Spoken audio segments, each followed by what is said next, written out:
grammar လေးကိုမိထားလို့လေရှင်းပြပေးသွားပါမယ်နော်။은나 가보다 grammar လေးဆိုတာက은나 거같아 grammar လေးနဲ့အတူတူပါပဲ။ကိုယ့်ရဲ့ခန့်မှန်းထင်မြင်ယူဆချက်တွေကိုဖော်ပြတဲ့အခါမှာသုံးပါတယ်။ဒါပေမဲ့မတူတဲ့အချက်နှစ်ချက်နဲ့သုံးတဲ့နေရာကွဲသွားပါတယ်။ပထမတစ်ချက်က은나 는 가보다 grammar လေးက present နဲ့ past tense ကာလအခြေအနေပေါ်မှာမူတည်ပြီးတော့ကိုယ့်ရဲ့ခန့်မှန်းထင်မြင်ယူဆချက်ကိုဖော်ပြတဲ့နေရာမှာပဲသုံးပါတယ်။은나 는 거같아ကကြတော့ present ကို past tense ကို future ကာလအခြေအနေပေါ်မှာမူတည်ပြီးတော့ပါကိုယ့်ရဲ့ခန့်မှန်းထင်မြင်ယူဆချက်တွေကိုဖော်ပြတဲ့နေရာမှာသုံးပါတယ်။တရားပတ်တန်လေးရဆိုလို့ရှိရင်ကျွန်တော်ဒီပုံစံတိုင်းချိတ်ဆက်အသုံးပြုပါတယ်။ကျွန်တော်ဒီမှာ adjective ကိုချိတ်ဆက်တဲ့은나 가보다နဲ့ present action ကိုပြတဲ့는 가보다နေရာမှာverb plus 나보다ကိုအစားသုံးလို့ရပါတယ်။ past tense add on နဲ့ဆိုရင်တော့ 나보다ကိုပဲသုံးပါတယ်။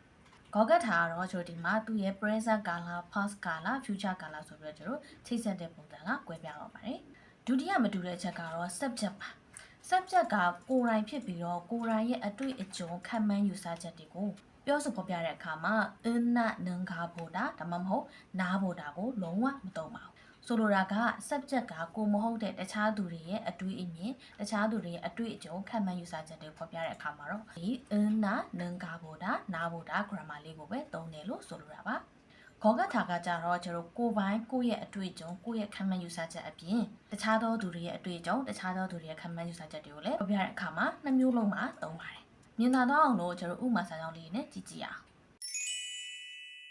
မိုးရွာနေတဲ့ထင်နဲ့비가 오는가 봐요. 비가 오는 것 같아요. အဲ့တော့ကျွန်တော်မိုးရွာတဲ့အတန်ကြားရဲဆိုတဲ့အခြေအနေ present အခြေအနေပေါ်မှာမိုးရွာနေတဲ့ထင်တယ်လို့ခံမှန်းယူဆချက်ကိုပြောရတဲ့ကြောင့်မို့လို့နှစ်မျိုးလုံးကိုသုံးလို့ရပါတယ်။ဒီမှာကျွန်တော်비가 오는 것 같아နေရာမှာ비가 오나 봐요လို့သုံးလို့ရပါတယ်။ခုနကရေမတော်တဆဖြစ်ခဲ့တဲ့ထင်နဲ့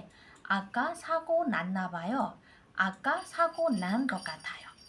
ဒီမှာကျတော့ past tense ကာလဖော်ပြတဲ့အခါမှာကျတော့ add on 나보다နဲ့သုံးရပါတယ်။ကောကထာကတော့ကျတော့ past tense ဖော်ပြတဲ့အခါမှာ past tense ချိတ်တဲ့은나ကောကထာနဲ့သုံးပါတယ်။နှစ်ခုလုံးက past tense အခြေအနေပေါ်မှာသုံးတတ်တာဖြစ်တဲ့အတွက်ကြောင့်မို့လို့နှစ်ခုလုံးသုံးလို့ရပါတယ်။မနက်ဖြန်အစည်းအဝေးရှိမယ်ထင်တယ်။ဒီချက်ခုနပြောရသလို 은나 가보다က present နဲ့ past မှာပဲသုံးတဲ့အတွက်ကြောင့်မို့လို့ future ရဲ့အခြေအနေကိုကျတော့ခန့်မှန်းယူဆခြင်းတယ်ဆိုလို့ရှိရင်ကောကထာနဲ့သုံးမှမှန်ပါတယ်။မင်းစုကအခုတလောအများကြီးပင်ပန်းနေတဲ့ပုံပဲဒီမှာ subject ကမင်းစုဖြစ်တဲ့ကြောင့်မို့လို့ကျွန်တော် grammar တစ်ခုလုံးနဲ့သုံးလို့ရပါတယ်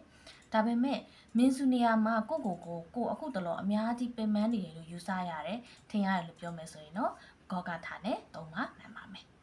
ကျွန်တော်ပြန်ပြီးတော့အချင်းချုပ်ရမယ်ဆိုလို့ရှိရင်은는 가보다 나보다လေးကကိုမဟုတ်တဲ့တခြားသူရဲ့အတွေ့အကြုံတခြားသူရဲ့ action ပေါ်မှာကြည့်ပြီးတော့ခံမှန်းယူဆရတဲ့အခါ